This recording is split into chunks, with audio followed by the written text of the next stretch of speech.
Once moms start to feel better postpartum and they start moving around the house more, it is very easy for them to do too much too soon. And this is why the 5-5-5 postpartum rule is so important, where the recommendation is for them to spend the first 5 days in bed, the next 5 days on the bed, and the next 5 days after that around the bed. In this video today, I am going to share about phase 3, which is 5 days around the bed of gentle movements that your clients and the moms that you serve can do to help them to ease back into daily activities without rushing their recovery. So let's dive into days 11 through 15 of postpartum recovery through gentle movement.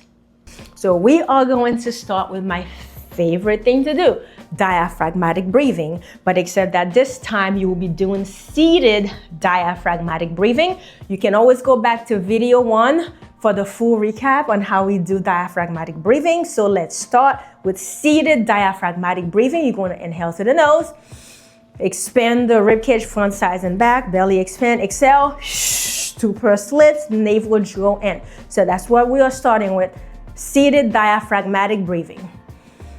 Inhale and exhale. Inhale and exhale. And next up, we are going to do some pelvic floor activation, which you are not going to see because it's all happening in here. It's a mind-body connection. You are going to inhale, allow the diamond shape of the pelvic floor to lower, and then exhale, let the pelvic floor return back. And if that still feels a little uncomfortable, or if you've had stitches or anything that are still healing, feel free to regress to the version on the bed, or just inhale, let it relax. So it's very gentle. If anything feels uncomfortable, stop, regress back, go back to video 2 or go back to video 1 to regress, because remember that slow is fast when it comes to postpartum recovery. So pelvic floor activation. Inhale, release the pelvic floor and lift the pelvic floor. Release the blueberry. The blueberry is in between that diamond shape, and lift, gently lift that blueberry. Release the blueberry and lift the blueberry. Next thing that we are going to do, we are going to do heel raises. So first you start with your feet flat on the floor, then you are going to be raising those heels. We're gonna work those calves, you know, that circulation. Remember that fluid retention that I was talking about in the first video? So yeah, let's do some heel raises. So you just popping those heels off the chair. You are still sitting down, you are around the bed. And whenever you have time, pick 1 or 2 exercises to do. You don't have to do all the exercises at once. Just pick 1 or pick 2. And if you just can do just 1 exercise, always go back to diaphragmatic breathing. I know, I probably sound like a broken record by now, but this is the best exercise that you can ever do. So heel raises.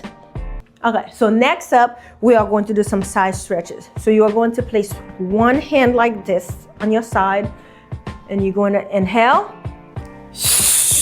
exhale, bring it down, and again, inhale, exhale. Same thing, other side. Place your hand on your side right here. So inhale and exhale. Inhale and exhale. And next up, as you are sitting, you are going to do shoulder blade squeezes. So let me turn this way so you can see. So shoulder blade squeezes. So think about squeeze the shoulder blades, relax.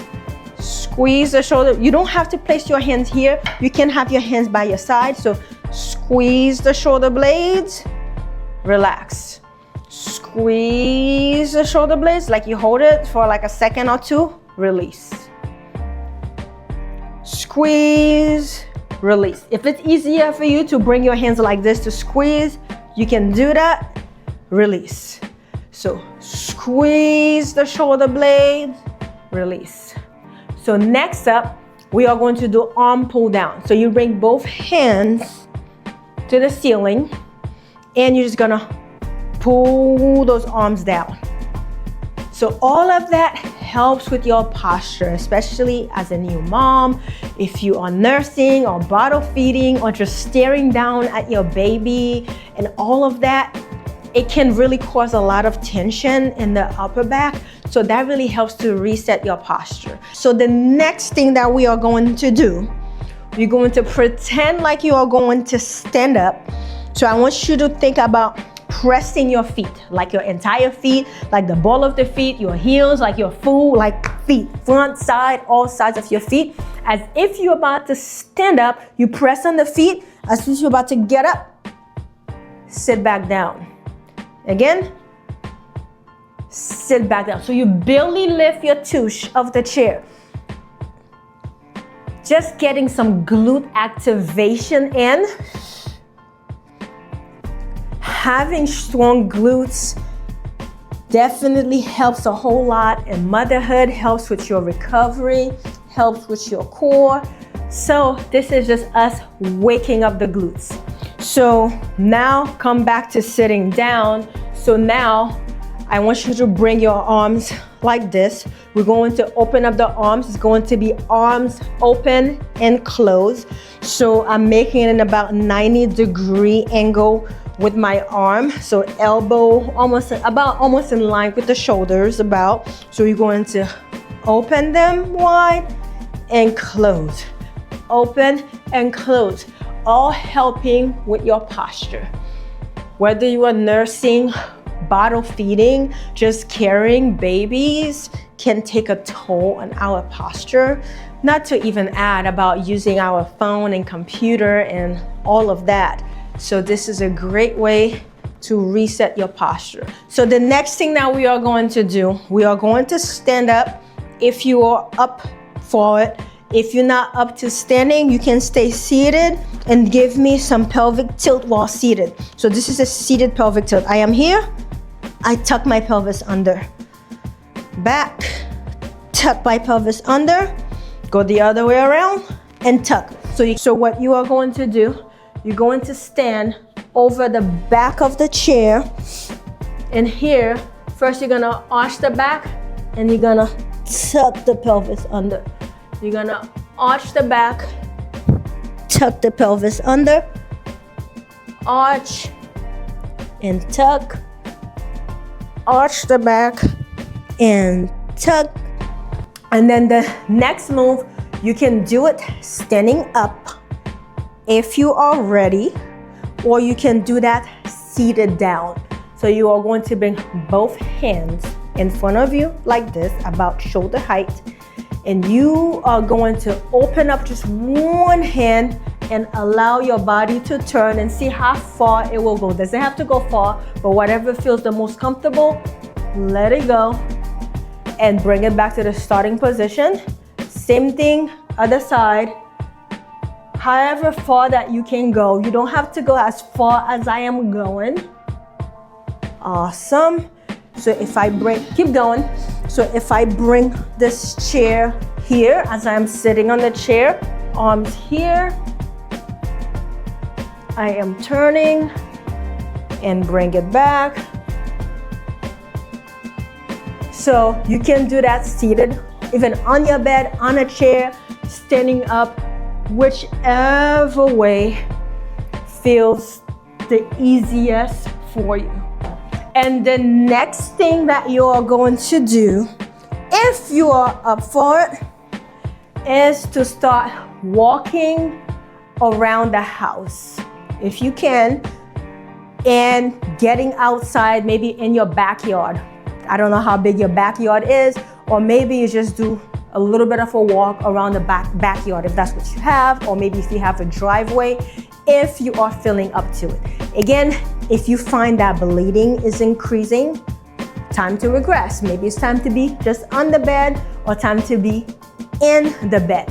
So take some steps around the house. So now I am just moving side to side here, if that's comfortable for you. So we're gonna represent as it's moving around the house. So I'm gonna move side to side. So if you can, move side to side with me.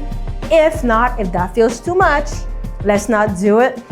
And then it's a very light marching in place. So you can walk around the house. So I'm not really walking far. So you can walk forward, you can walk back. Walk forward and walk back. And as you are walking, pay attention to your posture, because you probably, well, you spent about 40 weeks, about 9 months pregnancy with belly looking like this and all of that. So there's a lot of postural changes that happen in pregnancy. So it's a matter of starting to work on your posture, like being mindful of your posture when you are walking. Just be aware of it. I'm not saying to fix anything, because this is still the early days of postpartum.